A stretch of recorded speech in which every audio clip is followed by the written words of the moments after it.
Letter to the listener. Before the story begins, before the voices unfold and the moments come alive in your ears, I need you to pause for a second. This is not just a story. This is a reflection, a mirror, a quiet conversation between your heart and the parts of you don't always speak about. As you listen, you may find yourself in places you didn't expect, in memories you thought you had buried, in emotions you tried to outgrow. And that's okay, because some stories are not meant to entertain you. They are meant to reach you. You will hear laughter. You will feel tension. You may even sit in silence after certain moments, wondering, why does this feel so real? It feels real because it is. Not necessarily in events, but in truth. The truth of love, the truth of choices, the truth of consequences, the truth of becoming. Every character you will encounter carries something deeper than what is seen, just like you do. Some are searching, some are hiding, some are fighting battles no one else can see. And maybe, just maybe, you'll recognize yourself in one of them. If you do, don't run from it, sit with it. Because growth doesn't come from avoiding what we feel, it comes from facing it. This story was not created by accident. It was written with intention, with weight, with purpose. So whether you're listening in the quiet of your room, driving through a long road, or trying to escape your own thoughts for a moment, I want you to know this. You are not just a listener.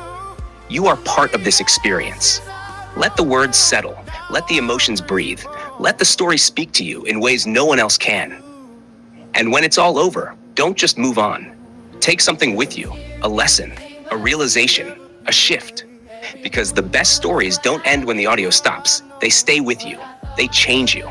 So as you begin this journey, listen not just with your ears, but with your heart. Joyfully yours, Okmipo T. Oluwole.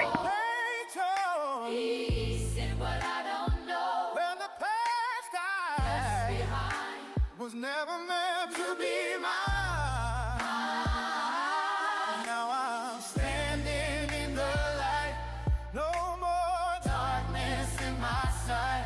What was lost, I understand. Was all part of your plan. I was lost, but now I see. Now I see. You're writing destiny. Destiny. Broken parts of me. From the beauty I can see. I was gone, but now I'm new. But I'm new. Every step brought me to you. From the ashes I broke through. Now I'm reborn. Unto you. If I had to lose again, just to find where I begin, I would walk through all the rain just to hear you say my name. I'm not who I used to be. I am who you made of me. Every scar, every part brought me closer to your heart. I was lost, but now I'm free. Rewrote my destiny. Every broken piece of me now shine so beautifully. Shine so bright, but now I knew there was only you. Through the fire, I came through. Now I'm reborn. Forward to you. I'm reborn to you. Chapter 1. The Woman Who Never Died. Death was quiet. That was the first lie Cassandra discovered after she opened her eyes. She remembered the explosion, heat ripping through metal, the scream of alarms, the way Zion's name tore out of her throat before the world folded in on itself. She remembered thinking, at least my children are asleep. She remembered praying in 3 languages she barely spoke anymore. Yoruba from her mother, Korean from her father, English because fear always chose English. Then nothing, until now. Cassandra woke up gasping, lungs burning as if they had never learned air. The ceiling above her was unfamiliar, white, smooth, humming softly with recessed lights. Her body jerked upright on instinct, hands flying to her chest. No wounds, no scars, no pain. Her hands were slim, unmarked, the same hands she had at 25. Her reflection stared back at her from a mirrored wall across the room. Smooth skin, full lips, dark almond eyes, long black hair spilling over her shoulders. Exactly the same. No, she whispered. Her voice sounded young, too young. She slid off the bed, knees weak, heart slamming against her ribs as she staggered toward the mirror. She pressed her fingers into her cheek, then her neck, searching for signs of time. Wrinkles, lines, anything, nothing. The last time she had seen this face, she had been married for 7 years, exhausted but happy, holding the weight of a growing oil empire on one shoulder and 3 children on the other. The last time she had seen this face, she had died. A digital clock blinked red on the wall. March 14th, 2046, her breath caught. No, no, no, no. She turned, searching the room. A hospital? No, too quiet, too luxurious. The sheets beneath her fingers were silk. The floor was polished marble. A massive window overlooked a city she barely recognized. Riverside had grown teeth. Glass towers pierced the skyline where modest buildings once stood. Roads twisted wider, smarter. Drones hummed faintly in the sky like mechanical birds. 20 years. Her knees buckled and she sank to the floor. My children. The word shattered in her mouth. Eleonora had been barely 6 months old when Cassandra died. Soft-cheeked, always reaching for her hair. The twins Asher and Asha had been 5. Loud, curious, forever asking why. They were grown now, and Zion, her chest ached. Zion Wibamliel, her husband, her partner, her anchor. The biracial boy from Riverside with a Trinidadian mother who sang while she cooked and a Caucasian father who taught him discipline and restraint. Zion with his warm brown skin, sharp jaw, and eyes that always softened when he looked at her. He would be 45 now. Older, wiser, maybe broken. Would he even recognize her? A soft chime sounded behind her. Cassandra Wibamliel, a calm voice said. You have fully awakened. She turned slowly. A holographic interface hovered midair, glowing blue. Welcome back. Her blood ran cold. Back? From where? A pause, almost respectful. From death. Chapter 2. The Name That Stopped Time. Zion Wibamliel had learned how to keep his face still. Grief had taught him. Boardrooms full of men feared his silence more than his anger. At 45, Zion had become a monument. Tailored suits, salt threading his hair, eyes sharp as cut glass.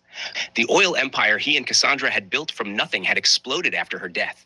New contracts, new fields, new power. The world called him brilliant. Riverside called the Wibamliel family untouchable. His children called him dad with careful love. But at night, when the house quieted, Zion still slept on one side of the bed. The door to his private office slid open. Sir, his assistant said, voice tight, there's someone here. Zion didn't look up. Schedule it. She refused to leave. That made him glance up.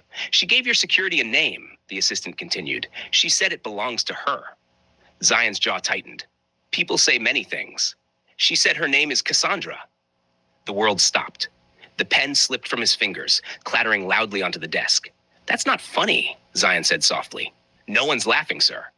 Zion stood slowly. Every movement felt heavy, like his body knew before his mind did. Where is she? The east living room. He walked. Each step felt like walking into a memory he had buried alive. The doors opened, and there she was, standing by the window, sunlight wrapped around her like it had always known her. Same posture, same quiet strength, same face that haunted his dreams. 20 years younger than him, exactly as she had been the morning she died. His breath left him in a broken sound. Cassandra? His voice cracked despite himself.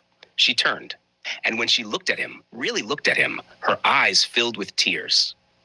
Zion, she whispered. That was it. That was the sound that shattered 20 years of discipline. He took a step back, heart pounding violently. This isn't real. She crossed the room slowly, afraid to move too fast, afraid he'd disappear. I know what you're thinking. I would think it too. How do you know, he demanded, that I hate being touched when I'm working? She stopped. Because you always flinch. How do you know, his voice shook now, that my mother sings when she's nervous? Because she sang the night we signed our first oil contract. His chest heaved. How do you know, he whispered, what I said to you right before you died? Cassandra swallowed. Her voice trembled. You said, come back to me, Cass. Don't you dare leave me alone with this world. Zion broke. He crossed the distance between them in 2 strides and gripped her arms, hands shaking, as if she might turn to smoke. You didn't age, he said hoarsely. You didn't change. I did, she replied softly. I lost 20 years with you. Tears slid down his face, tears he hadn't let fall in decades. You're dead. he whispered.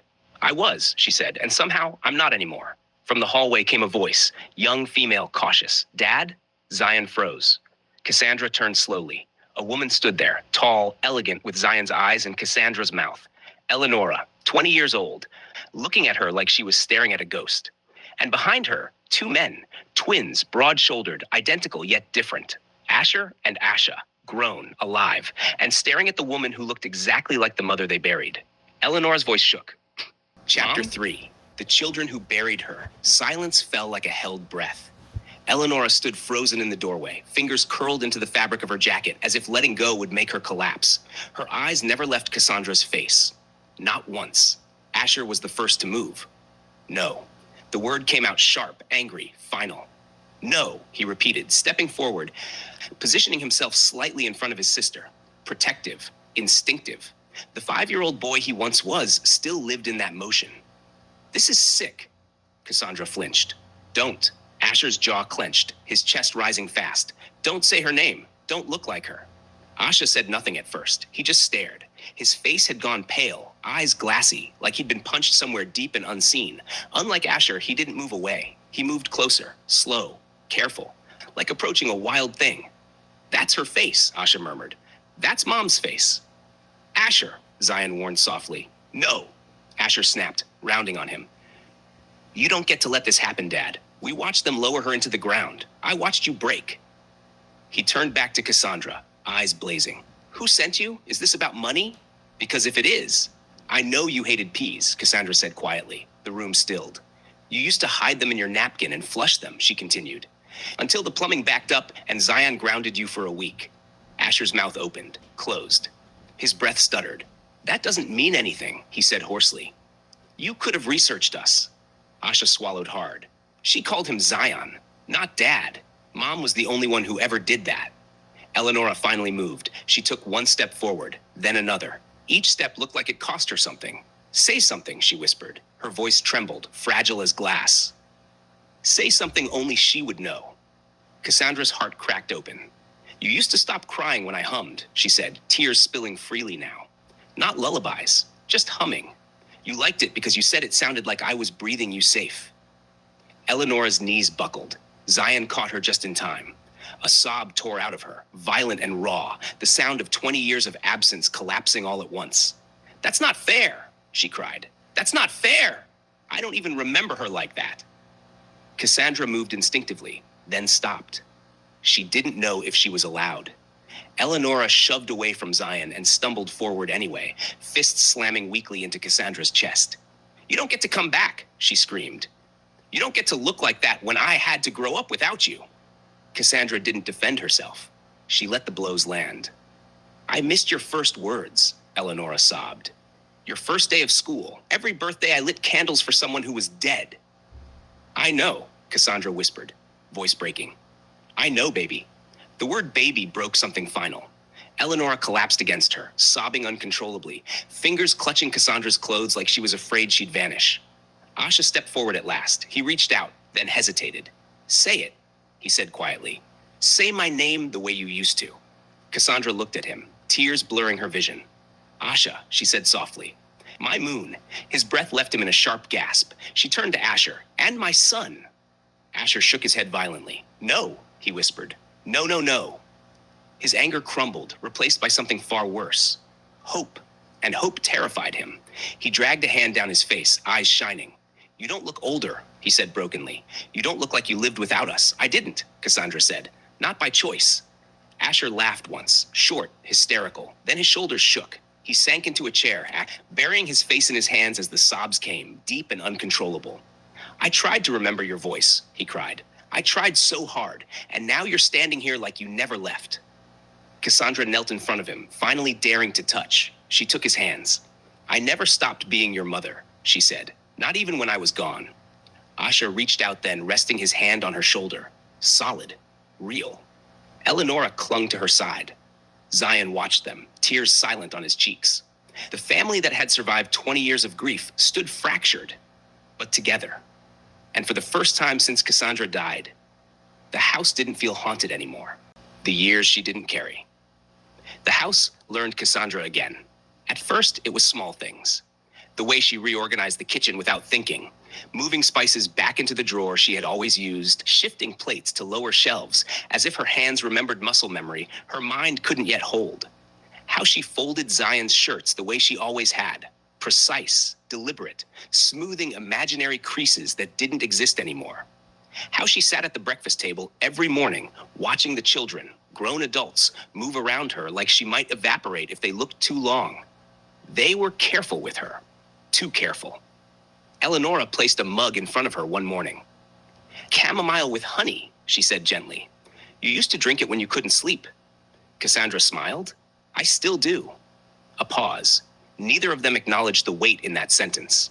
She tried to compress 20 years into days. She learned Eleonora's favorite tea, even though she had once known only bottles and baby food. Memorized Asher's meeting schedule. Asked Asha about his travels, his silences, the faint shadows that lingered in his eyes when he thought no one noticed. She laughed too quickly, touched too gently, apologized too often, and Zion watched, from doorways, from across rooms, from the distance he had learned to survive in. He observed how she hovered near the grandchildren, studying their faces like someone memorizing stars. How she lingered outside the twins' offices before knocking, as if asking permission to re-enter lives she once built from scratch. The first week, he said nothing. The second week, irritation began to show. "You don't have to do everything," he said one evening, irritation edging his voice as she rearranged files in his home office. She looked up, startled, a folder in her hands. "I want to," she replied softly. "I missed so much." He closed the laptop harder than necessary. The sharp snap echoed in the room. "You didn't miss it, Cass. You weren't here." The words landed heavy. She stilled. "I know."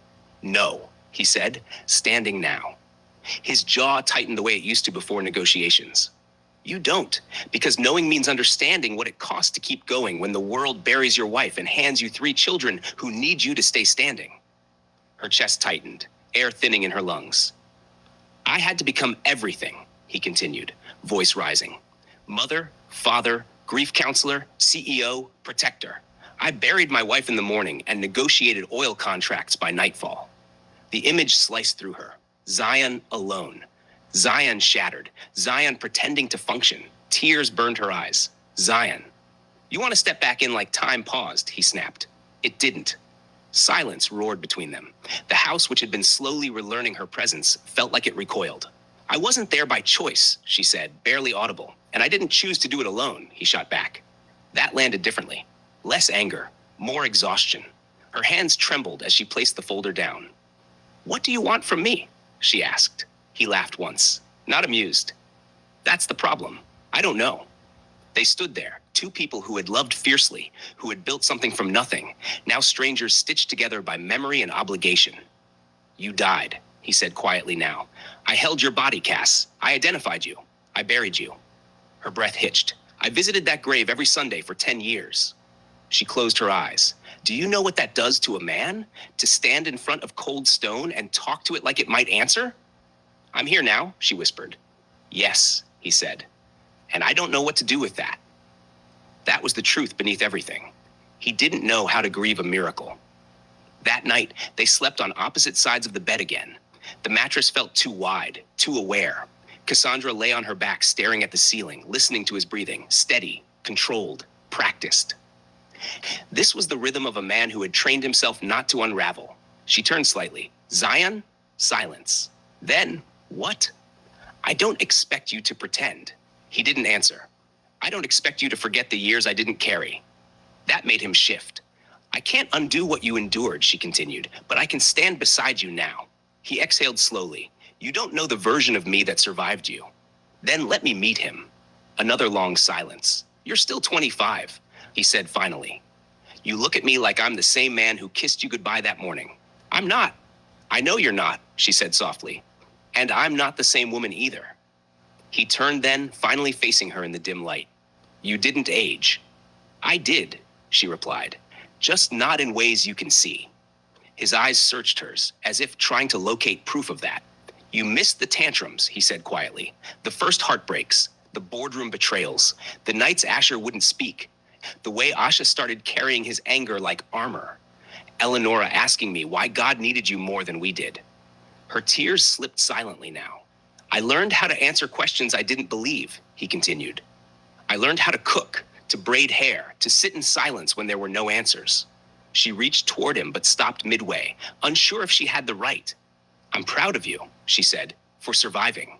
He swallowed. I didn't survive, he replied. I adapted. That word felt heavier than grief. After a moment, he reached across the space between them, not fully closing it, but resting his hand near hers. Not touching. Not yet. I don't hate you, he said quietly.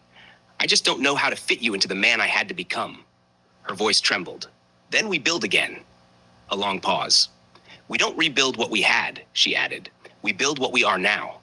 He studied her face in the dark, older in experience, younger in appearance, both familiar and foreign. Slowly, he said. Yes, she agreed, slowly. Outside, the estate lights dimmed one by one. Inside, the distance between them remained, but it was no longer a canyon, just space. And space, she knew, could be crossed. Eventually. Chapter 5. The weight of staying days passed. Some were gentle, some were unbearable. The house had grown used to silence long before Cassandra's return. Now it held a different kind, one that pressed against the walls and lingered in corners like unsaid words. The air itself felt cautious, as if the estate were learning her all over again. Zion would reach for her absent-mindedly in the morning, his hand crossing the sheets out of habit, then stop midway, fingers curling back into his palm, as if remembering she did not belong to the man he had become. Cassandra would pretend not to notice. She would lie still, eyes open, loving him quietly. Loving the version of her husband forged by pain she never carried. Loving the new lines etched around his mouth. The silver threading through his hair. The strength in him that looked less like fire and more like steel. He had hardened, and she did not know how to soften him without breaking him. One afternoon, searching for something to occupy her restless heart, she found an old photo album tucked away in the study. It had been placed behind legal binders and financial reports, as if memory had been filed away with quarterly earnings. She sat on the floor, knees drawn to her chest, turning pages slowly. Renuka Wabamliel smiled from the photographs. Zion's mother, whom Cassandra had always affectionately called Mama Webam, radiant even through scarves wrapped gently around her head. In one picture, she held baby Eleonora close, her frail arms protective and proud. In another, she stood in the estate garden, thin but defiant, one hand lifted as if blessing the air itself. Cassandra's voice trembled in the quiet room. Is she sick? I haven't seen Mama Webam or Papa Webam. I haven't seen my mother or father either. I've missed them. Her fingers traced Renuka's smiling face. She asked for you, Zion said quietly from the doorway. Cassandra startled and looked up, her heart sinking. Mama Webam? He nodded once.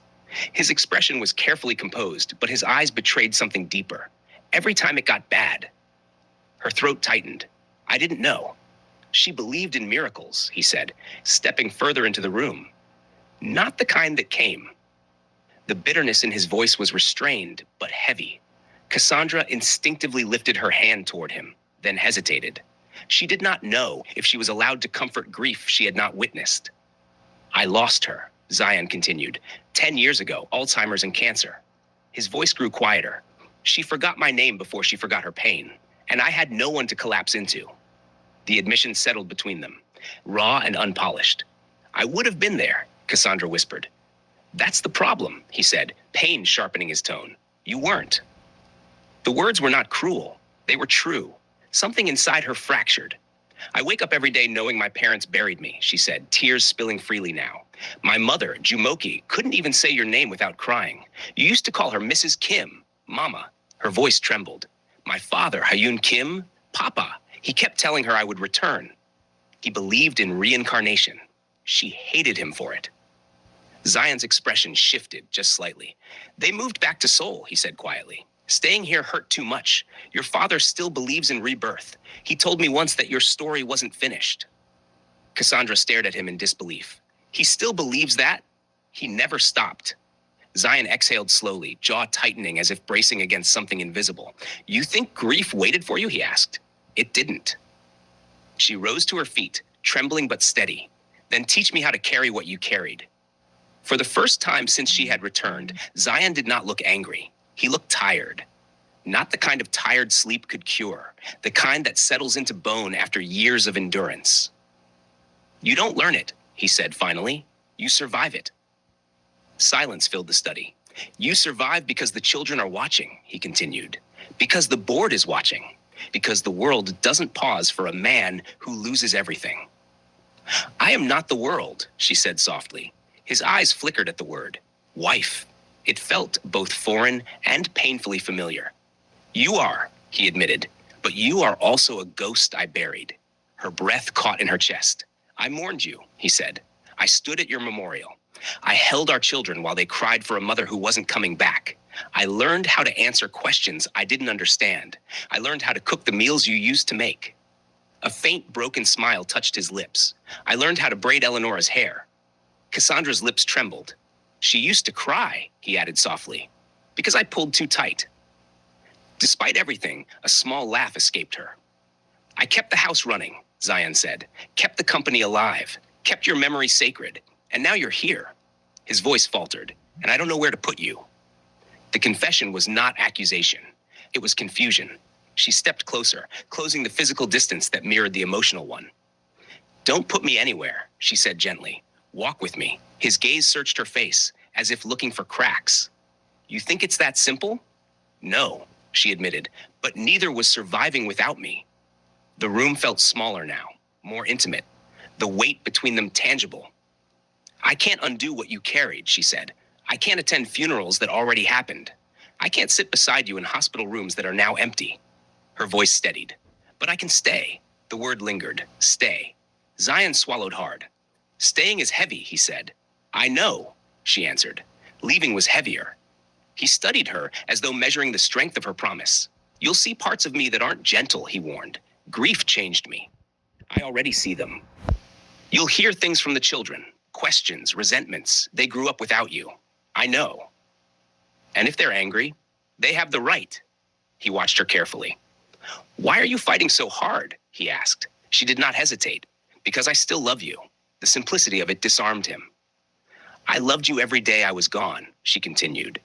In ways I cannot explain, in places I cannot describe. I don't need you to be who you were. I just need you to let me love who you are. His shoulders lowered slightly. The tension in him loosened. You're asking me to trust something I already buried. I'm asking you to let it breathe. The air shifted, not healed, but softer. Zion stepped forward until only inches separated them. This time, he did not hesitate. His hand rested at her waist, solid, deliberate, real. I don't know how to do this, he admitted. Neither do I, she whispered. He closed his eyes briefly, as if surrendering to something larger than pride. Then we learn, he said. Her fingers curled into his shirt. Together? She asked. He nodded. Together. It was not forgiveness, not restoration, but it was movement. Outside, late afternoon sunlight filtered through the tall windows, casting long golden shadows across the study floor. The estate once again listened, and this time, it heard them choosing to stay. Forgiveness is not a door. The argument came 2 nights later. It was ugly. Not loud at first, but sharp. The kind that builds slowly, like pressure behind glass. It started over something small. I'm coming to the board meeting tomorrow, Cassandra said casually, standing near the kitchen island while reviewing notes on her tablet. Zion didn't look up from his phone. No? She blinked. No? You don't understand the current structure, he replied evenly. The market isn't what it was 20 years ago. She stiffened. I helped build this company, she said carefully. I sat in those rooms. I negotiated those contracts. That was before, he said. Before. The word hit like a quiet slap. And now, she asked. Now, he said, finally looking at her. It's different. Silence stretched. I'm not fragile, Zion, she continued. You don't need to protect me from boardrooms. His jaw tightened. It's not protection. It's reality. And what is that supposed to mean? It means you don't know the players anymore. You don't know the risks. The economy shifted. The industry changed. So teach me. His laugh was short, humorless. You can't just walk back into this like you were on vacation. Her face paled. I wasn't on vacation. I know that, he snapped. Do you? The air thickened. You died, he said suddenly, harshly. And I survived. The words sliced through the room. There it was, the wound he carried. She stared at him, wounded and quiet, as if something sacred had just been struck. Do you think I rested? She asked softly. He didn't answer. You think death was peace? she whispered. I woke up alone, without you, without them, without my parents, without a body that aged with time. Her voice cracked, but she didn't stop. I lost 20 years too. He looked at her then, really looked. There was no accusation in her eyes, just grief. I came back to find my children grown, she continued, to find my mother grieving a coffin with no body in it, to find your mother buried, to find your father older, to find you changed. Her breathing grew uneven. I wasn't floating somewhere in comfort, Zion. I was disoriented, confused, a stranger to myself. He ran a hand through his hair, pacing now. You don't understand what it was like, he said, voice rougher than before. Holding our children while they asked me where you were, watching them cry themselves to sleep. I know I wasn't here. That's not the same as knowing what it cost. She swallowed hard. You had funerals, he continued. You had hospital rooms. You had contracts to sign with swollen eyes. I had to become someone else to survive. He stopped pacing. I became harder, he admitted. Colder, calculated. I stopped expecting miracles. Her chest tightened at that. I know, she said gently. You don't, he shot back, but there was less force in it now. I see it, she corrected softly. I see how you walk into rooms and command them, how you don't hesitate anymore, how you don't bend. He didn't deny it. I had to, he said, and I'm not asking you to undo that. Then what are you asking? She stepped closer, careful, as though approaching something fragile. I'm asking to stand beside you again. His expression shifted, pain flashing across it. You don't just get to step back into a position you left. I didn't leave. You weren't here. The truth hung heavy. She nodded slowly. Then let me earn it. His brows furrowed. Earn it? Yes, she said. Not as a ghost, not as the woman you buried, but as the woman standing in front of you now. Silence. He looked tired again. I became someone you don't know, he admitted quietly, and I don't know how to let you love him. There it was. Not anger, fear. She stepped even closer, her hands trembling slightly. Then let me learn him. He held her gaze. I don't smile the way I used to. I've noticed. I don't trust easily. You shouldn't. I don't believe things will just work out. Neither do I. He frowned slightly, surprised. You think I came back believing everything would be easy? She asked. I came back to a house that moved on without me, to children who built lives without me, to a husband who had to bury me. Her voice softened. I'm not asking you to forget what happened. I'm asking you not to punish me for surviving it. The words lingered between them. He leaned against the counter, exhaling slowly. You being here feels like reopening a wound I finally learned to live with. And me not trying would mean letting that wound define us forever. He closed his eyes briefly. Forgiveness isn't a door, Cass, he said. It's not something I open and suddenly everything resets. I don't want reset, she replied. I want forward. He studied her carefully. You think love fixes this? No, she said honestly, but love is why we fight for it. His shoulders lowered slightly. You frustrate me, he muttered. A faint smile touched her lips. I used to. You still do. The tension cracked, just a little. I don't want to compete with the man you had to become, she said. I want to know him. He hesitated. And if you don't like him? She shook her head. I already see him. The strength, the restraint, the way you carry everything without asking for help. That's not someone I reject. Her eyes filled. That's someone I'm proud of. The words disarmed him. He looked away first.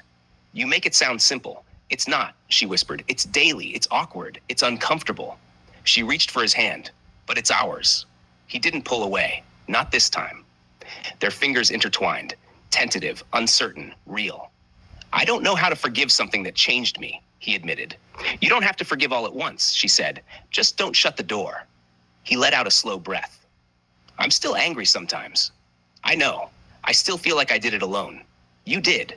Her agreement startled him, but you don't have to keep doing it alone. The kitchen felt quieter now, not resolved, but softer. He lifted his hand, brushing his thumb across her knuckles almost absent-mindedly. Don't push me too fast, he warned. I won't. Don't expect me to pretend. I won't. He nodded slowly. I'll come to the meeting, she added gently. Not to lead, not to reclaim anything, just to listen. He hesitated. Then, sit beside me, he said. Her breath caught. Okay, it wasn't victory. It wasn't absolution. But it was space. And sometimes healing doesn't arrive like a grand apology or a dramatic embrace. Sometimes it arrives in small permissions, small compromises, small moments where two people decide not to walk away. Forgiveness didn't happen that night. There was no sweeping declaration, no sudden erasure of pain, but something softened. And sometimes that's how healing begins. The woman he loved while waiting for the dead. Veronica Smith was the only person who had known Zion before everything, before oil fields and billionaire evaluations, before Riverside bowed to the name Wabamli Ale, before grief hardened him into a man who learned how to survive without softness. She knew him as a boy in Greenwich, Connecticut, awkward, brilliant, too serious for his age. The kind of child who carried books thicker than his wrists and spoke in full sentences when everyone else was still fumbling through slang. She remembered his mother's laughter echoing through PTA meetings, his father's quiet authority on soccer sidelines, the small colonial house near the trees where ambition hadn't yet outgrown its walls. Back then, Zion was not intimidating. He was thoughtful, curious, hungry for more, but still gentle. Veronica had been 2 years ahead of him in school, confident, observant, the kind of girl who noticed things other people missed. She noticed how he flinched when teachers underestimated him, how he softened whenever his mother entered a room, how he worked harder than everyone else without making noise about it. She noticed the loneliness in him even before it had a name. They weren't lovers then, just orbiting lives, friends who understood each other without effort. There had been moments, brief, almost invisible, when their paths could have crossed into something more. A lingering look, a conversation that stretched longer than necessary.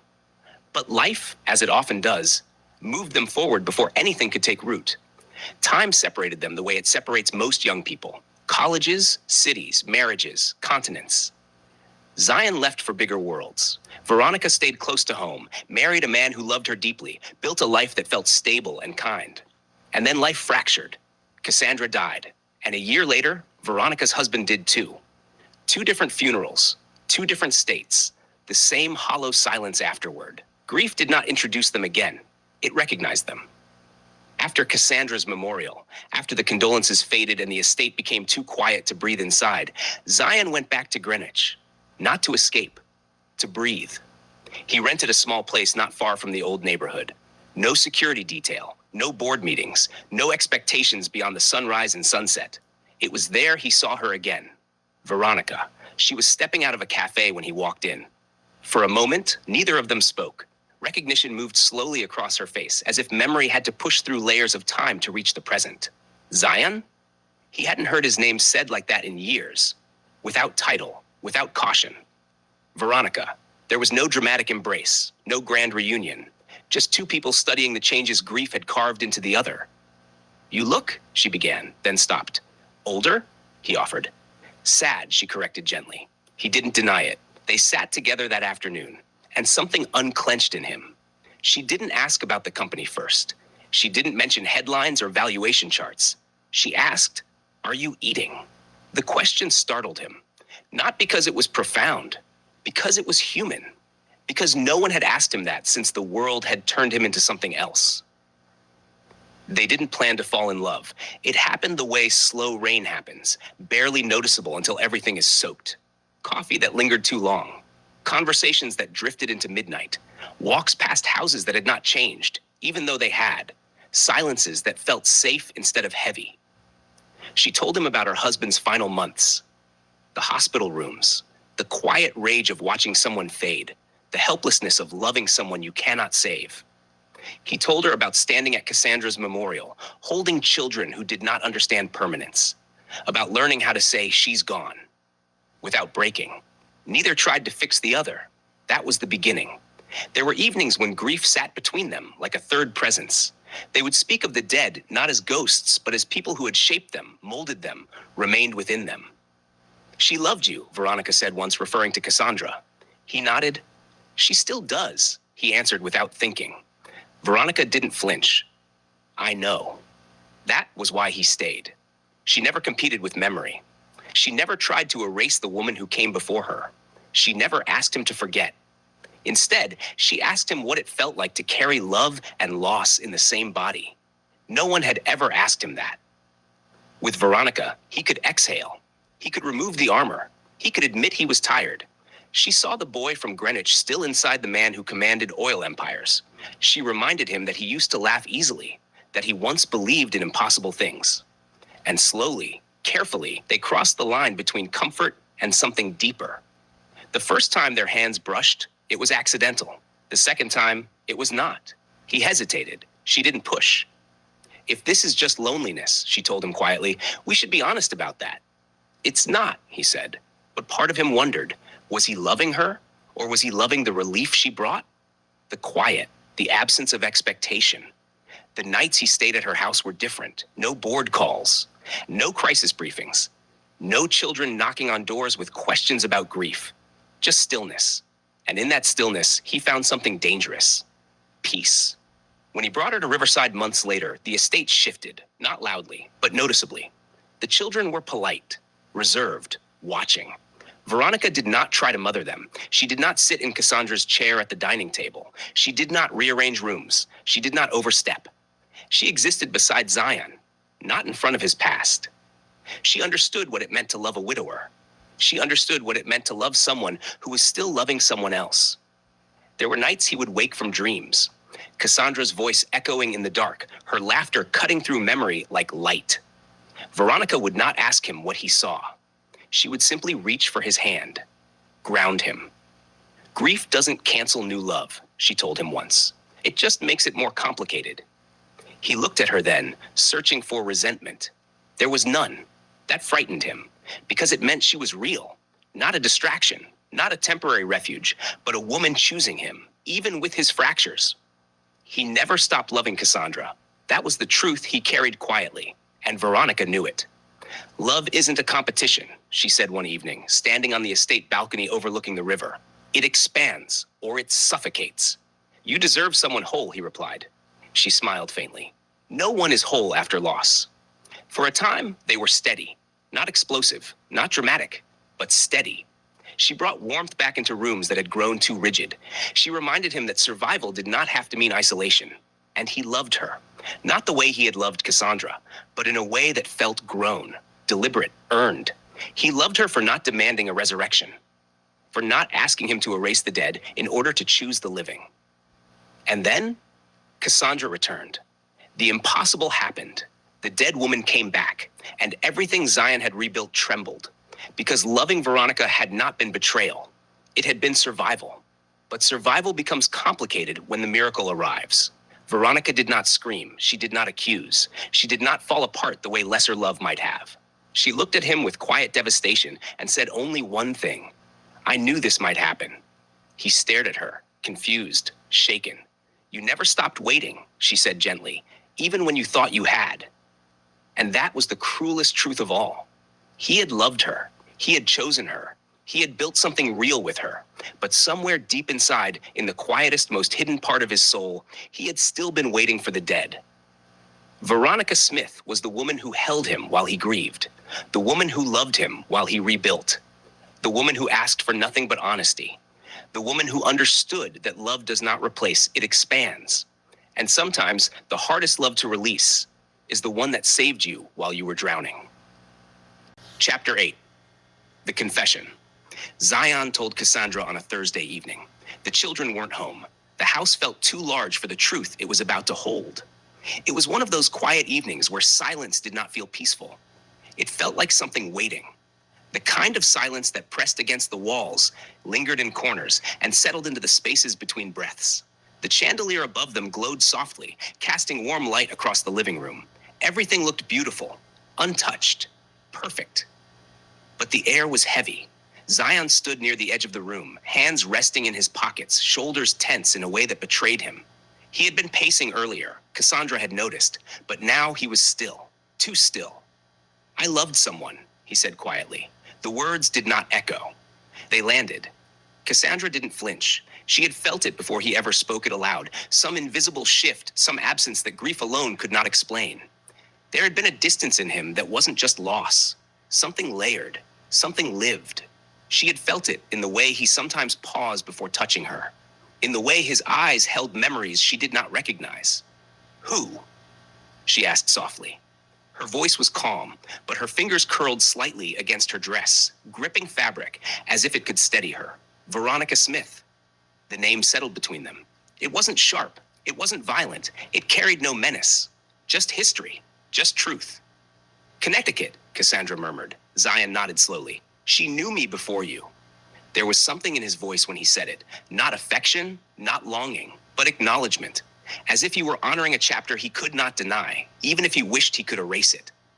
Cassandra swallowed. Her lips trembled for only a second before she steadied them. Did you love her? Like you loved me? The question was quiet, but it was the kind of quiet that demanded honesty. Zion closed his eyes. For a moment, he didn't answer. And in that pause, everything lived. The years without her, the nights he had broken alone, the silence that had shaped him into someone she was still learning. No, he said finally. His voice was firm, certain. But I loved her enough to feel guilty every day. Cassandra inhaled slowly. That hurt more than a lie would have, because guilt meant something real. Guilt meant he had given something he never intended to. Zion opened his eyes and finally looked at her. Really looked at her. And there was no hiding left in his expression. I buried you, he said, his voice rough now. I mourned you. Each word felt like a weight being placed carefully on the table between them.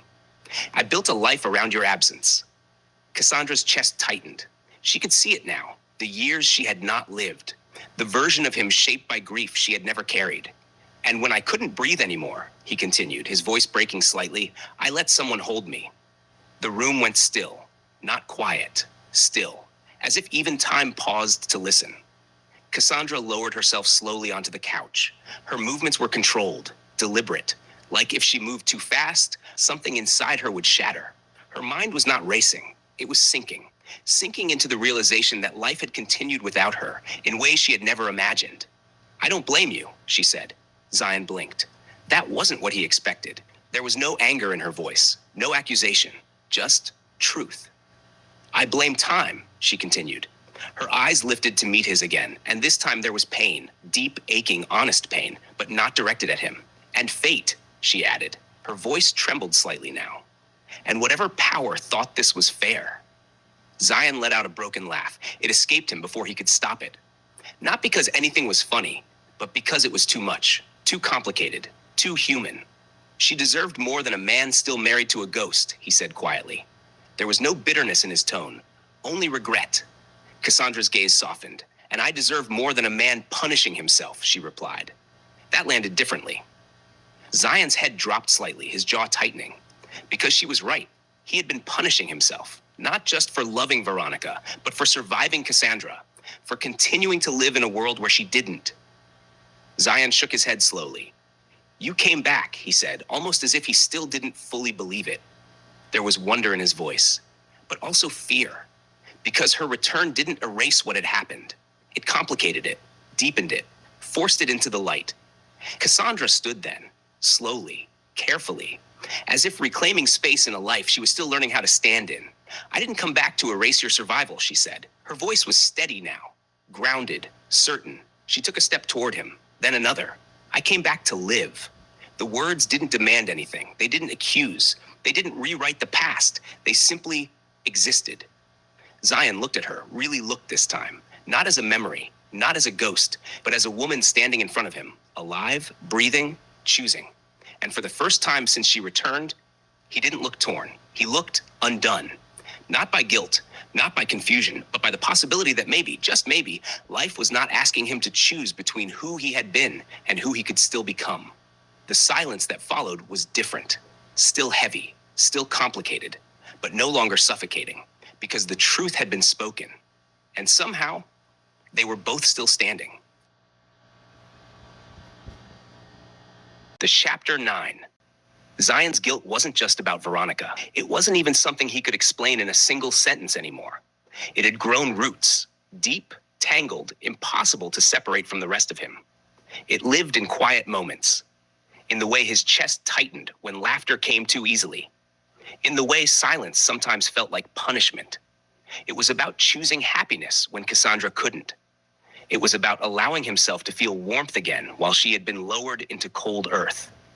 It was about the unbearable truth that life had continued, and he had followed it. It was about laughter in a house that once echoed with her absence. Laughter that felt foreign at first, unnatural, like something that didn't belong to him anymore. But over time, it came anyway. Soft at first, then fuller, then real. And every time it did, something inside him whispered, "You weren't supposed to heal this quickly." It was about nights where he didn't dream of death. That was the part that disturbed him most. Not the nightmares, but the nights where there were none. The nights where he slept peacefully, without her. Because grief in his mind was supposed to linger, to haunt, to remain. So when it loosened its grip, even slightly, it felt like abandonment, like forgetting, like betrayal. "I loved you both differently," he confessed one night, voice low in the dark. The room held his words gently, as if even the air understood their weight. "And that makes me feel like I betrayed you twice." The confession didn't rush out of him. It slipped slowly, like something he had carried too long and could no longer hold alone. Cassandra turned toward him. There was no sharpness in her movement, no defensiveness, just quiet attention. "You didn't cheat," she said. Her voice was soft, but certain. "You mourned." He swallowed hard. The word mourned felt too clean for what he had lived through. Too simple, because mourning to him had never been passive. It had been survival, raw, messy, unpredictable. "And now that you're here," he said, his voice tightening, "I don't know where to put that love." That was the truth he couldn't escape. He had learned how to love again in her absence. Not instead of her, but beyond her. And now she was here, alive, breathing, real. And all that love didn't disappear. It didn't divide neatly. It didn't rearrange itself into something convenient. It remained, and he didn't know what to do with it. Cassandra didn't hesitate. She reached for his hand. Her touch was warm, grounding, real. She guided it slowly, deliberately, and placed it over her heart. "Here," she said. There was no hesitation in her voice, no uncertainty.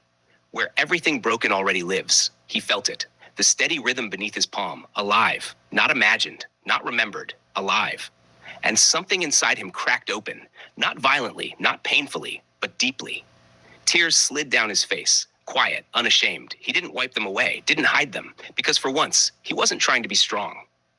"I would have wanted you to survive," she whispered. Her voice softened even more, almost blending into the quiet between them, even if it meant loving someone else.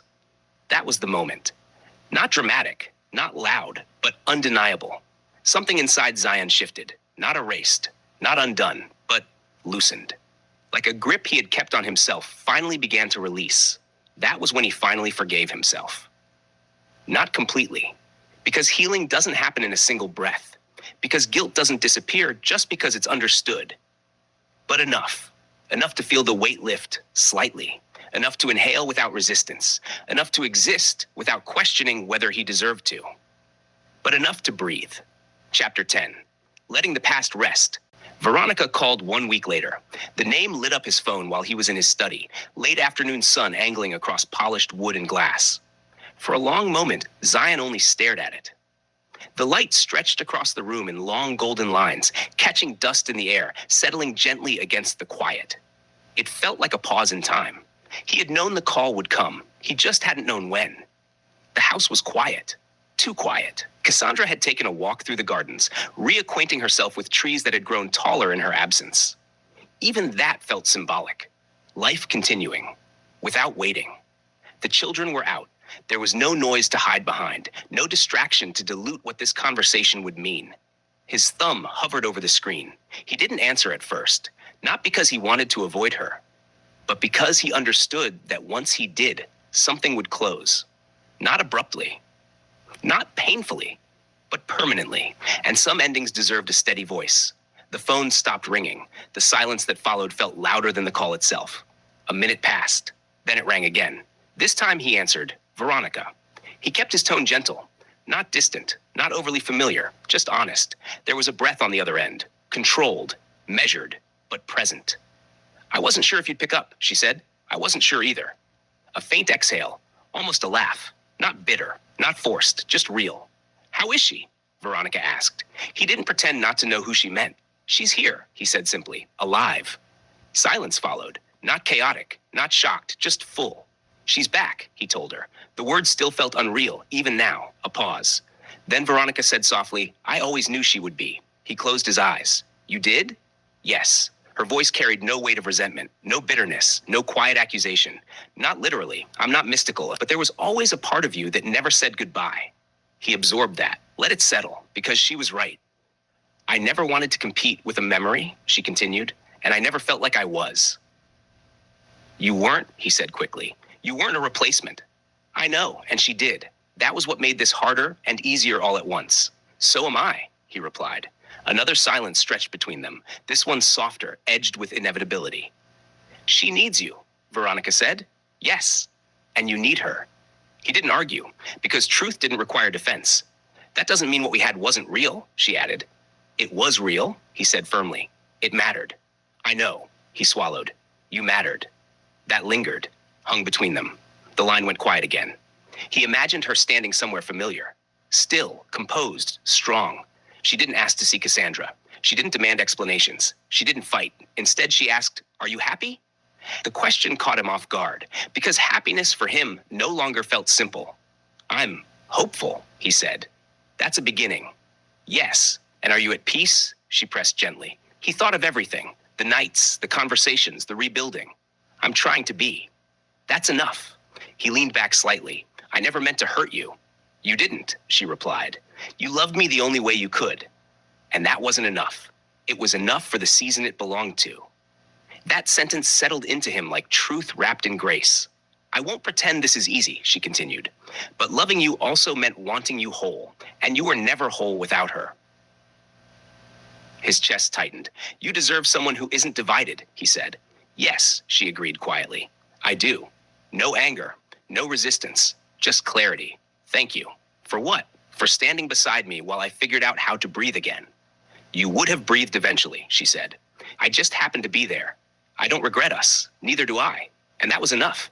Take care of her, Veronica said finally. I will. And take care of yourself. I'm learning. I know you are. Goodbye, Zion. He paused, just briefly. Goodbye, Veronica. The line went still. Not broken, just finished. Zion sat there long after the call ended. Not empty, not undone, just still. The grief this time didn't tear. It settled. Like something acknowledged. Like something honored. Then released. He stood and walked back into the house. Cassandra was waiting. You okay? She asked. He nodded. I'm learning how to live without guilt. She smiled, soft, honest. I'm learning how to live without envy. And in that moment, they didn't try to rewrite anything. They simply chose each other, slowly, deliberately, honestly. That night, for the first time since everything had broken, Zion slept without nightmares. Not because the past disappeared, but because he finally allowed it to rest. Chapter 11, When Ghosts Meet. The office at the Riverside Tower was polished, minimalist, and deliberately neutral. Cassandra adjusted her jacket for the third time, fingers trembling despite herself. She had never hated being late to anything, except this moment. Veronica Smith arrived like she had always done. Calm, composed, every inch a woman who carried her heartbreak with dignity. Her hair was streaked with silver now, but her posture was perfect, her gaze unwavering. Cassandra's heart beat faster than it had in 20 years. Miss Smith, she said softly, unsure whether to extend her hand or bow or just disappear into the floor. Veronica's eyes softened, not with pity, but assessment.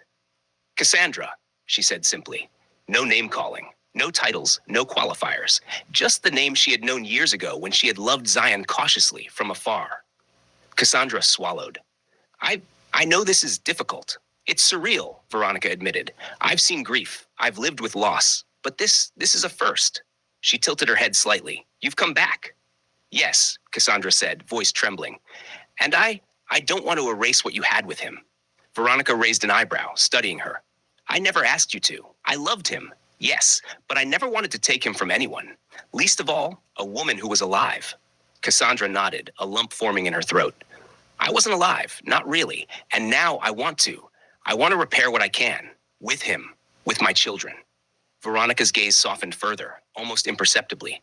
You have a right to be here, and I have a right to remember. Nothing more, nothing less. There was silence then, the kind of silence that held decades of love, regret, and impossible longing. Cassandra took a careful step forward. He loved you. He survived because of you. I know that. I can't pretend otherwise. Veronica gave a faint, sad smile. And he's here, with you. That's how it should be. Cassandra exhaled shakily. I was afraid you'd see me as some threat. Veronica shook her head slowly.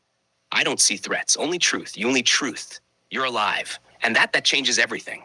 But it doesn't erase the past, or the love we shared. It just places it somewhere different. Cassandra's eyes glistened with tears. And him? How do I share him with the memory of you? Veronica's smile was soft, almost maternal. You don't share him. You let him be fully yours. I've long since made peace with what was, and now you're his life, his love. That's enough. For the first time in decades, Cassandra felt a strange lightness. Not relief, exactly. Not yet, but a clarity. Veronica was not an enemy. She was a witness, a bridge, a part of Zion's history she could acknowledge without shame. Veronica extended a hand, just a hand, simple, human, not ceremonial. Welcome back, she said quietly. Cassandra took it, firm, careful, respectful. Thank you. And in that small, measured gesture, the tension of years melted just a little. Past and present stood side by side, acknowledging one another without tearing the world apart. Veronica left soon after, composed, dignified, a quiet exhale of the past. Cassandra remained in the office, alone, thinking about the paradox of life, that sometimes to love fully, you had to forgive fully, others and yourself.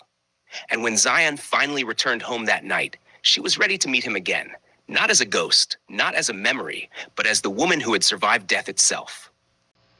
Chapter 12, Torn Between Two Mothers. The living room smelled faintly of coffee and vanilla. Cassandra had asked Zion to call the children together. She wanted honesty. She wanted a chance to rebuild, to reconnect. What she didn't realize was how fragile their hearts were.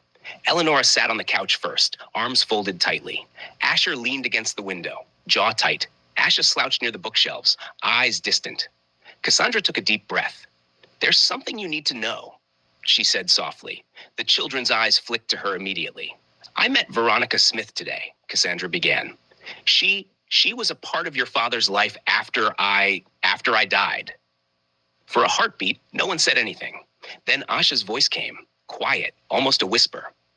Why did you have to come back, Mom? Cassandra froze. The words stabbed deeper than anything she could have imagined. I didn't want to hurt you, she said, voice trembling. I came back to love all of you, to be part of your lives again. Eleanora blinked, but it was Asher who spoke next, muttering under his breath, bitterly, almost to himself. Dad was about to propose to her. Cassandra's chest tightened. She had known Zion had loved Veronica, but to hear it from the children, from the ones she had given birth to, it was a different pain. Is that true? She asked quietly. The children avoided her gaze, uncomfortable.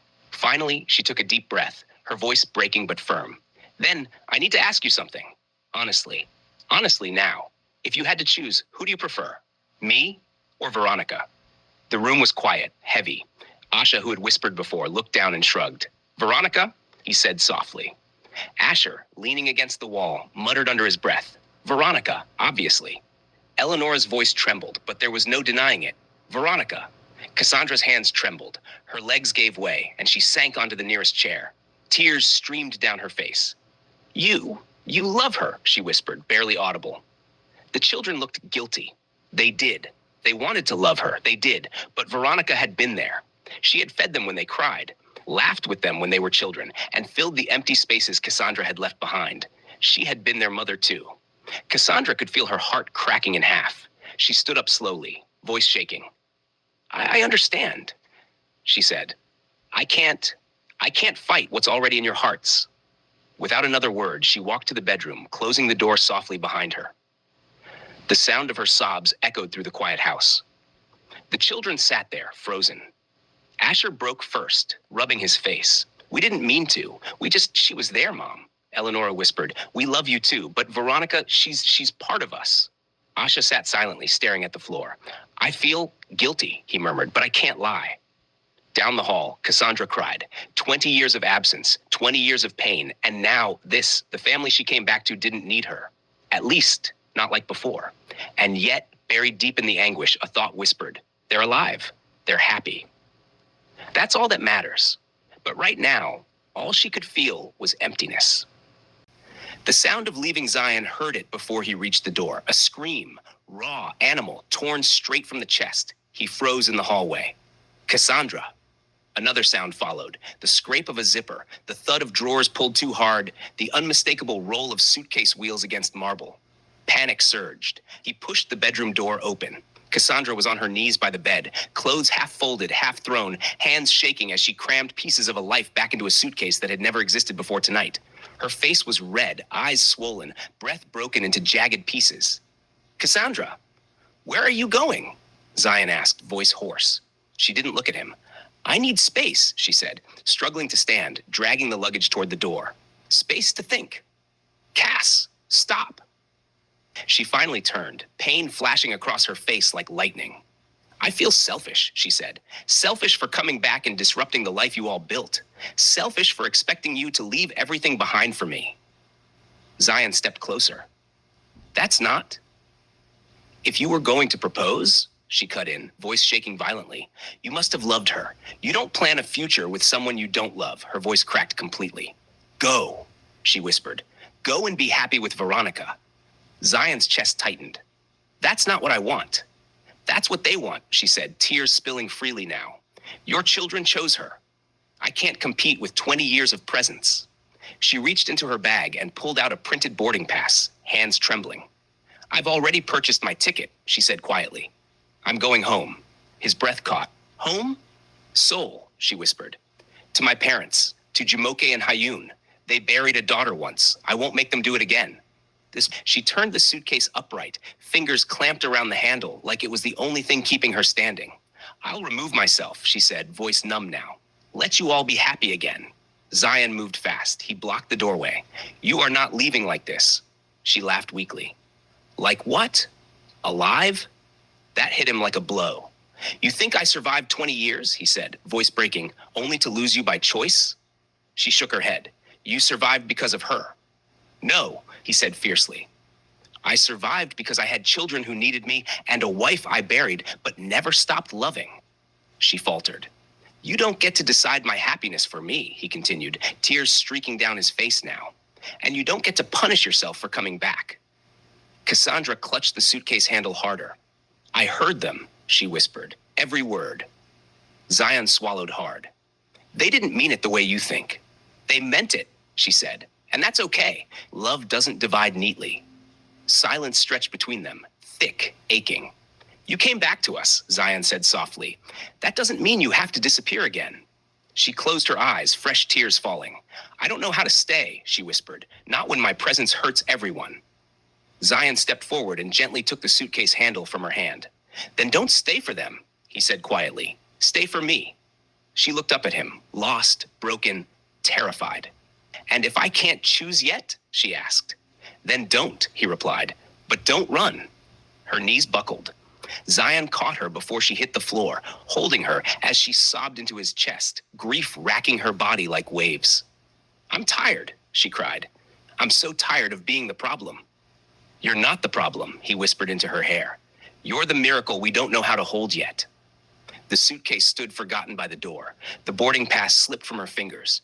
And somewhere between staying and leaving, love held its breath. Chapter 14. Children of two loves, Zion didn't slam the door. That was what frightened them most. He walked downstairs slowly, every step heavy with restraint. The living room was chaos. Eleonora on the couch, crying openly. Asher pacing like a caged animal, hands in his hair. Asha standing frozen near the window, eyes red, chest rising too fast. They looked up when they saw him. Not their powerful father, just a man who had buried a wife and almost lost her again. What did you say to her? Zion asked quietly. No one answered. What? He repeated, voice steady but dangerous. Did you say to my wife? Asher broke first. She asked us, he said hoarsely. She asked us to choose. Zion closed his eyes for a moment. When he opened them, they were wet, and you answered. Asha's voice trembled. We didn't mean to hurt her. You did, Zion said simply. You shattered her. Eleonora slid off the couch and dropped to her knees. Dad, please, she sobbed. We love Mom. We do. Veronica was there. She held us when you couldn't. She showed up to everything. She taught me how to braid my hair. I know, Zion interrupted softly. His voice cracked. I know what she did for you. I was there too. Asher punched the wall lightly, frustration spilling over. We didn't ask for Mom to die, and we didn't ask for her to come back either. Everything feels wrong no matter what we choose. Asha finally looked at Zion, tears streaming freely now. I whispered something I can't take back, he said. I asked why she had to come back. I didn't mean it like that, I swear. I was just scared. Zion's chest tightened. She heard you, he said. The room collapsed. Eleanor let out a scream, raw and broken. No, no, no! Asher dropped into a chair, burying his face in his hands. We're monsters. No, Zion said firmly. You're children who grew up too fast. He took a breath, steadying himself. She's upstairs packing, he continued. She thinks leaving will make you all happy again. Asha lunged forward. No! Eleonora scrambled to her feet. We didn't mean that. We don't want her gone. Asher's voice broke. We just don't know how to have two moms in our hearts without feeling like we're betraying someone. Silence. Then Asha spoke again, quieter now. Maybe we need help. Zion looked at him. With what? With reminding Mom she belongs, Asha said. With helping us explain what we don't know how to say. Eleonora wiped her face. What if we invite Papa Lupa and Mama Lupa? Zion stilled. Grandpa and Grandma Kim, she continued hurriedly. They lost her too, Sis Helen, and Grandpa always believed she'd come back. Maybe they can help her stay. Asher nodded slowly. She trusts them. She needs someone who knew her before all this. Asha swallowed. We'll tell her we're sorry. All of us. Together. Zion felt something shift in his chest. Not healing, but responsibility. I'll call them, he said quietly. The children exhaled in relief, hope trembling between them. And then? Eleonora asked. Zion turned toward the staircase. Then we go upstairs, he said, and we fight for our mother. Upstairs, the suitcase still stood by the door. And Cassandra sat on the bed, hollow-eyed, believing she had already lost everything. Not knowing her family was finally learning how to choose her without losing anyone else. The ones who always believed. The knock came softly.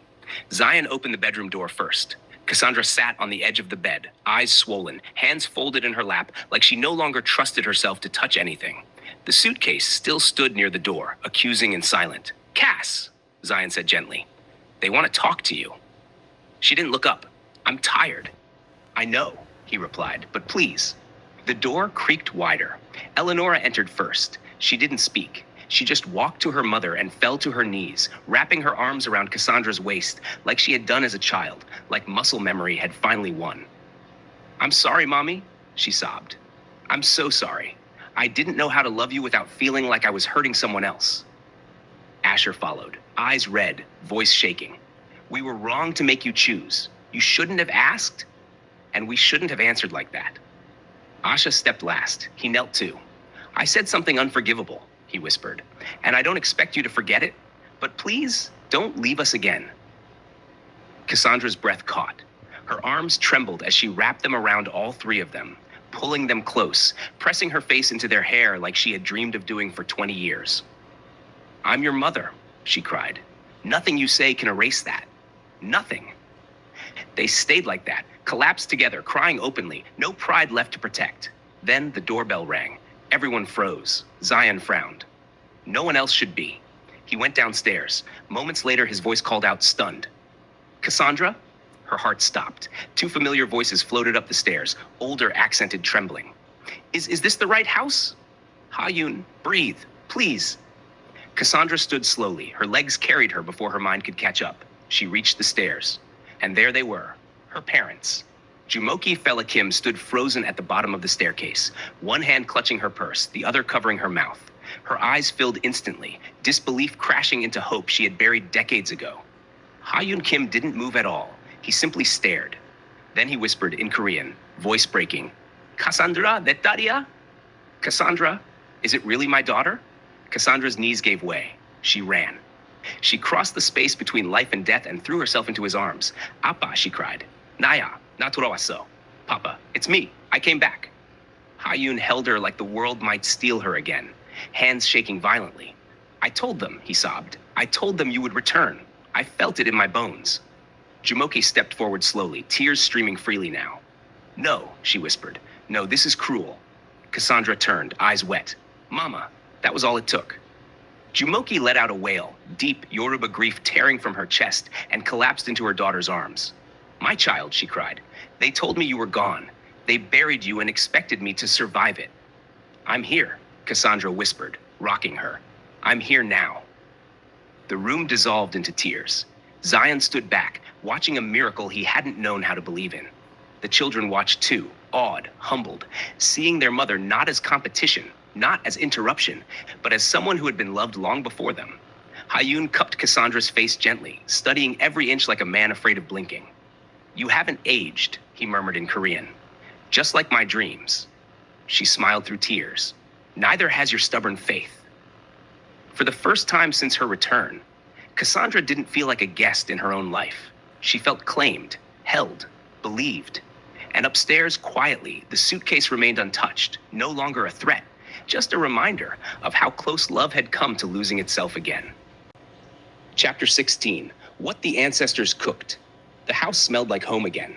Not the polished neutral scent of wealth, but heat, spice, memory. Jollof rice simmered on the stove, deep red and fragrant. Goat meat and chicken stewed slowly, bones releasing stories into the pot. Fried plantain sizzled. Coleslaw chilled in a wide glass bowl. Cornbread baked golden, its sweetness filling the air. Bottles of palm wine, red wine, and aged whiskey lined the counter. Life and celebration standing side by side. Cassandra stood barefoot in the kitchen, stirring rice with her mother beside her.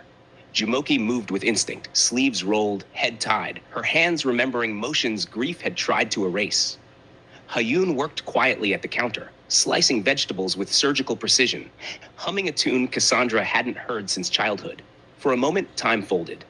"You always added too much pepper," Jumoke said, not looking up. Cassandra smiled softly. "You always ate it anyway." A beat.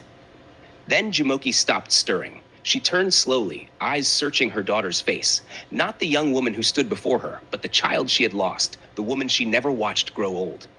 "My daughter," she said carefully, voice trembling. "Tell me something." Cassandra's hands stilled. "How?" Jumoke asked. "Are you here?"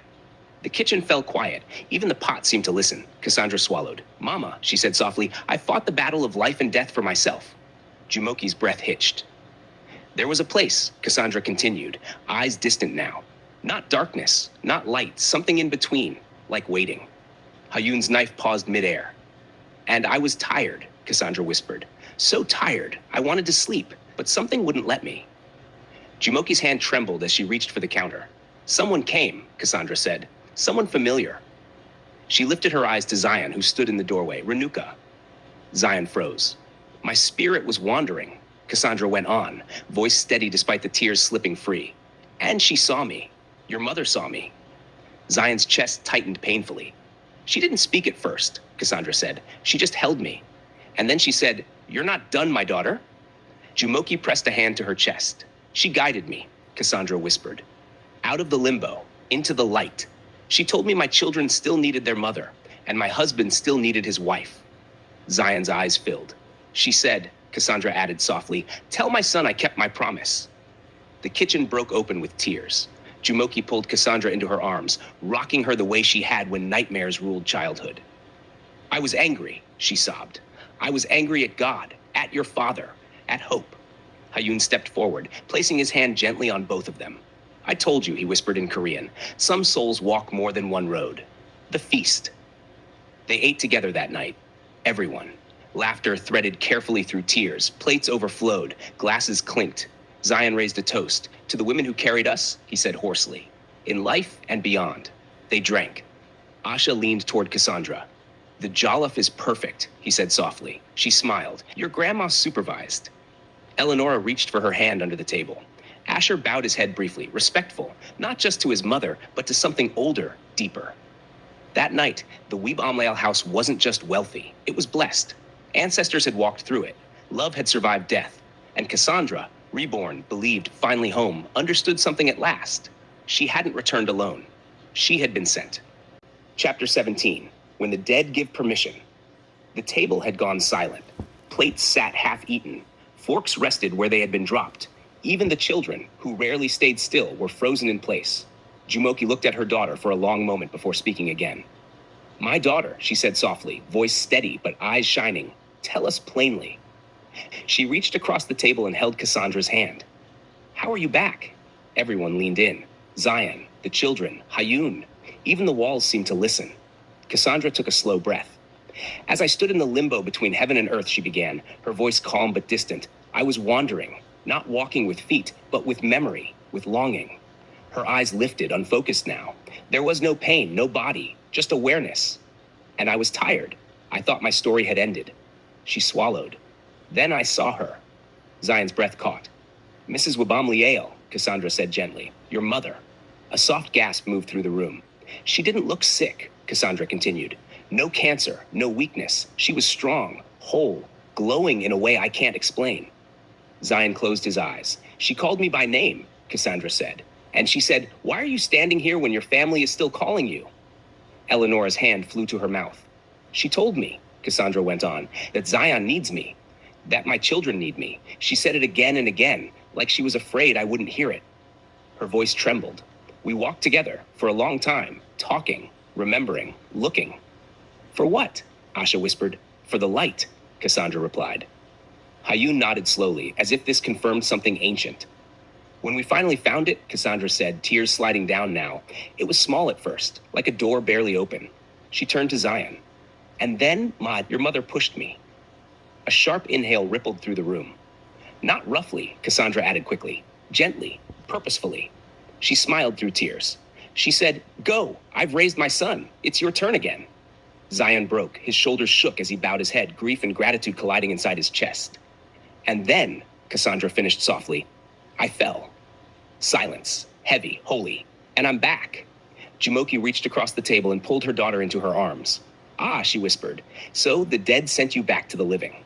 Hayun placed his hand over Cassandra's head and spoke quietly in Korean. Toraun gosun uyoni anida. What returns does not do so by accident. The children sat stunned, not afraid, not confused, just humbled. Asher cleared his throat. Grandma Renuka saved Mom. No, Jumoke corrected gently. She released her. Zion finally looked up, eyes red. My mother always said, he whispered, some women don't leave families, they guard them. Cassandra reached for his hand. That night, no one rushed to clean the table. No one checked their phones. They sat together, living and remembered, chosen and sent back, understanding at last that Cassandra's return wasn't a disruption. It was an assignment, and Renuka Webamliel had made sure it was fulfilled. Chapter 18. When the ancestors say it is finished, the house had grown quiet again.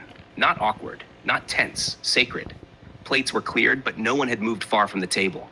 Lamps glowed softly. The night pressed its forehead against the windows like it wanted to listen too. Zion sat back in his chair, exhaustion finally claiming him. His eyes closed, not fully asleep, not fully awake, just drifting. The room dissolved, and then Zion. He lifted his head. His mother stood before him. Not sick, not thin, not tired. Renuka Wabamliel looked the way she had when he was a boy. Upright, radiant, wrapped in calm authority. Light clung to her without blinding. Mama, his voice trembled. She smiled. It is finished, she said gently. My work on earth is settled. Tears filled his eyes instantly. You found her. Renuka nodded. She was wandering, brave, but tired. She stepped closer, touching his face the way she had when he was small. I can now enter the heavenly realm peacefully, she said. You are no longer alone. Zion's chest shook. I tried. I really tried. I know, she replied softly. You did well. Her gaze sharpened, not stern, but sure. Take good care of yourself, she said. Take care of your wife. Take care of the children. She paused. Be happy again. Zion swallowed hard. And Zion, she added that, eyes warm, proud, show your wife off to the world. She is a good girl. Her voice lowered, reverent. She is heavenly chosen for you. She pulled him into an embrace. Solid, real, final. I love you, my son. The light brightened, and then Zion gasped awake. He shot to his feet, heart pounding, eyes wide. I saw her, he shouted, breathless. I saw Mama. Everyone jumped. Cassandra stood immediately. Zion. She came, he said, tears streaming freely now, laughter and sobs colliding. She said goodbye. She hugged me. He crossed the room in 2 strides and wrapped his arms around Cassandra, holding her like proof. She told me to be happy again, he said into her hair. She said you were chosen. The children stared, stunned. Asher whispered, Dad. Zion turned to them, eyes blazing now, not with grief, but conviction. Come here. They gathered around him instinctively. We're done hiding, Zion said. We're done whispering miracles like they're shameful. He lifted his head. Call them, he declared. CNN, NBC, ABC, every major newscaster. Eleanora blinked. Dad? The media?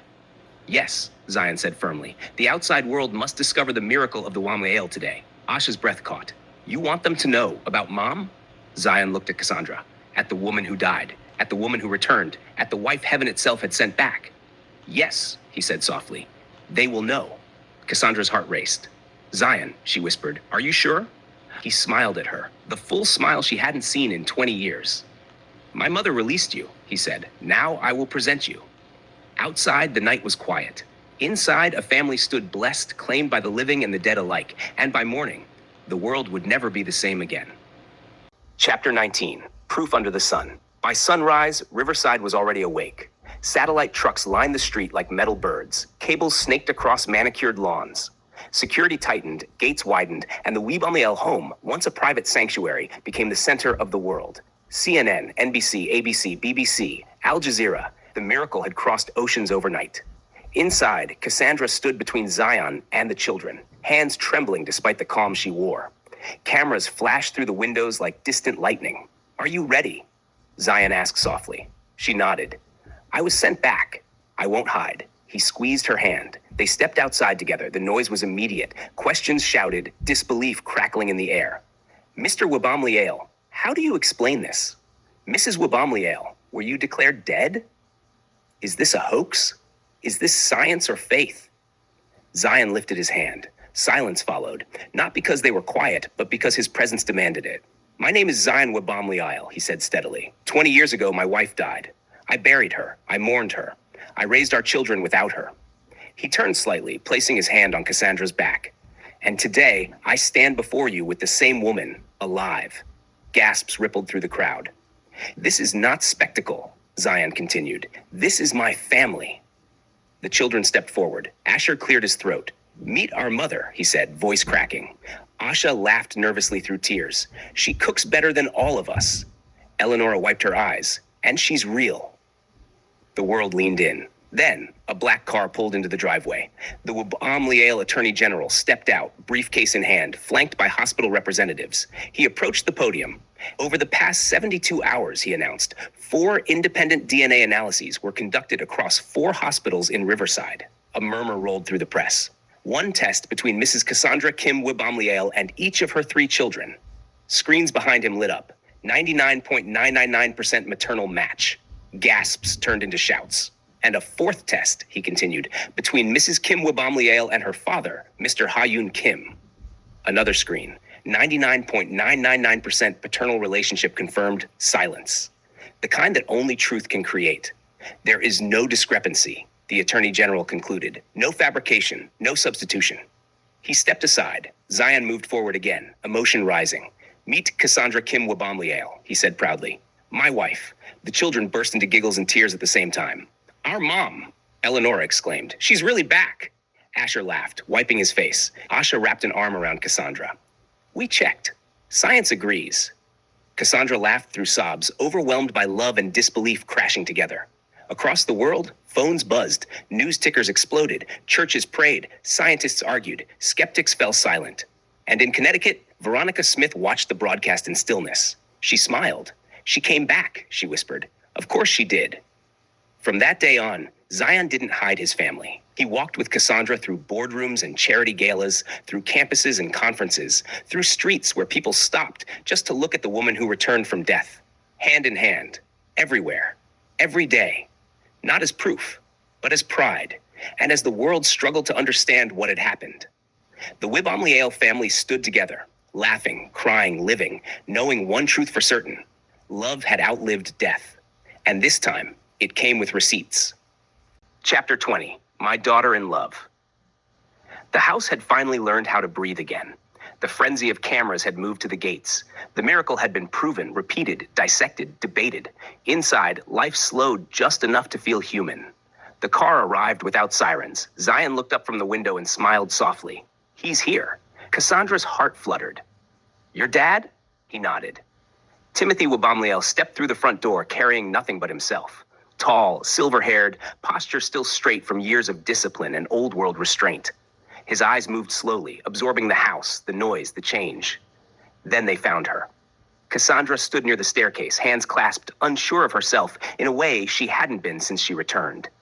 Timothy froze. The world fell quiet. He took one step forward, then another. Love, he said gently. Her breath caught. He had always called her that. Never my daughter-in-law, never Zion's wife, just love. Cassandra's eyes filled instantly. Daddy Timothy, that did it. The composure he had perfected across decades finally broke. He opened his arms and she walked into them without hesitation. He held her like a man holding something he once lost and never believed he would touch again. I knew, he whispered into her hair. I knew your story wasn't finished. She laughed through tears. You always said I was too stubborn to stay dead. And too loved, he replied. Zion watched, throat tight, chest full. You were always my daughter, Timothy continued softly. From the moment you called me dad without hesitation. A man doesn't need blood to claim what love has already chosen. Cassandra pulled back just enough to look at him. I missed you. He smiled.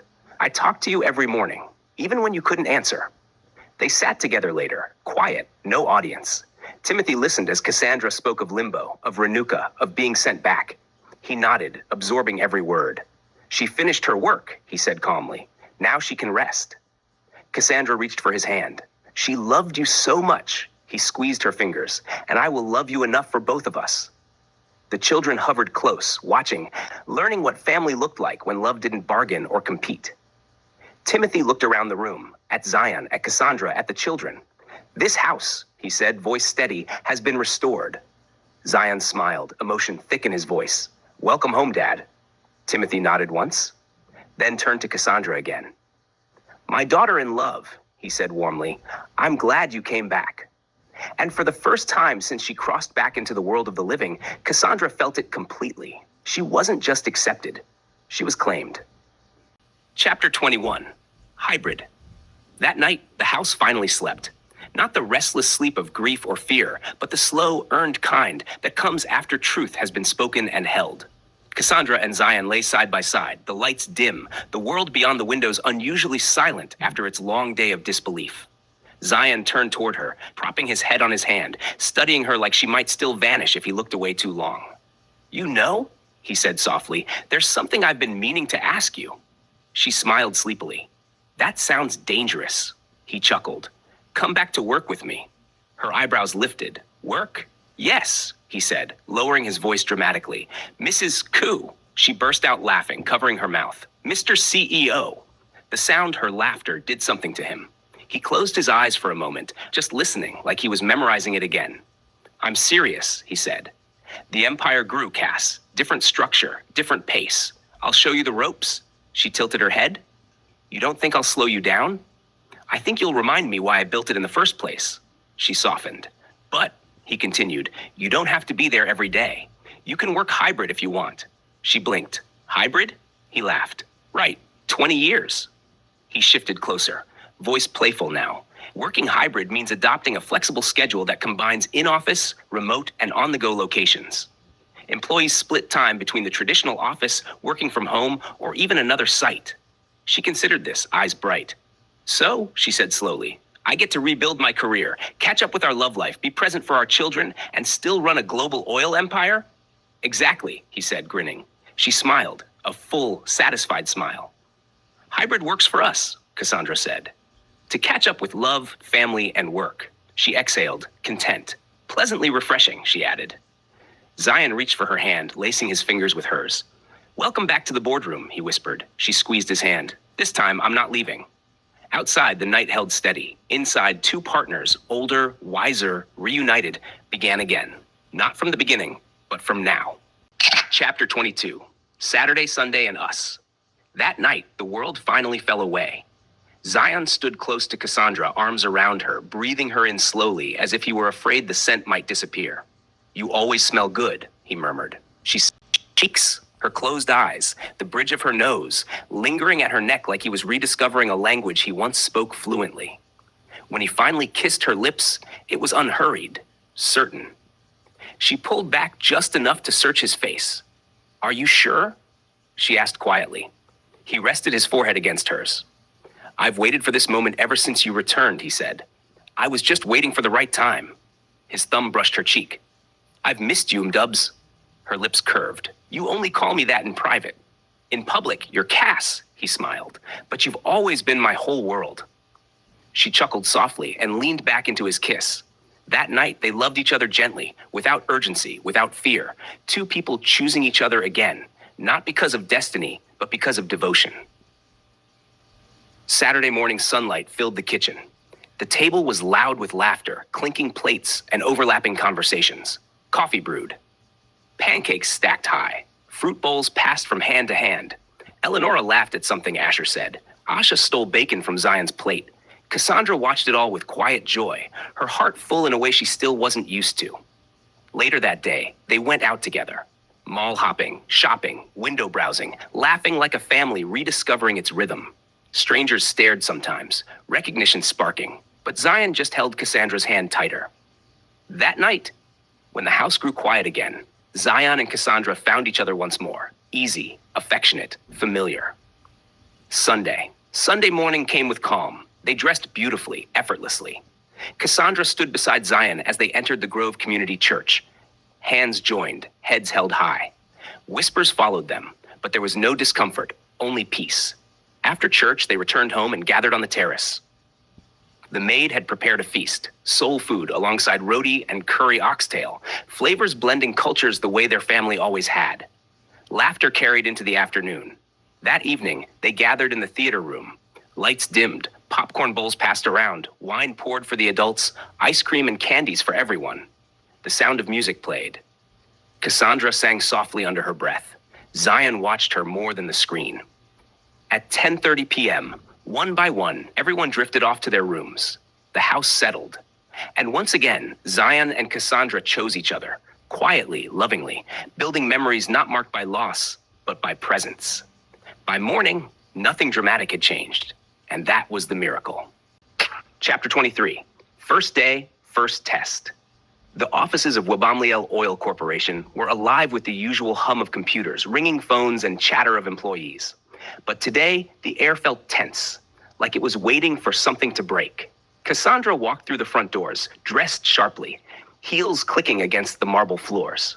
Her presence was calm, but there was a new energy about her, a quiet authority that was impossible to ignore. "Good morning, everyone," she greeted politely as she passed by, offering a small nod to the employees who glanced her way. A few whispered. Some rolled their eyes. One or two snickered. By mid-morning, she was called into a department meeting. She presented her ideas clearly, with strategy, insight, and authority, but the reception was lukewarm. Comments were interrupted, ideas dismissed. Snide remarks were made under their breaths. She froze for a moment, surprised. After all, she had helped build this empire alongside Zion. But the reality hit. 20 years away had made some employees forget or deliberately deny her role. Word of the disrespect reached Zion almost immediately. He didn't wait. He strode into the office. The room went quiet, the air shifting like a storm rolling in. "Cassandra," he said softly, approaching her side. "I can handle it," she whispered, but he shook his head. "No," he said firmly. "Not today. Not here. Not anyone who dares disrespect my wife, my partner, my co-founder." Heads turned. Phones stopped buzzing.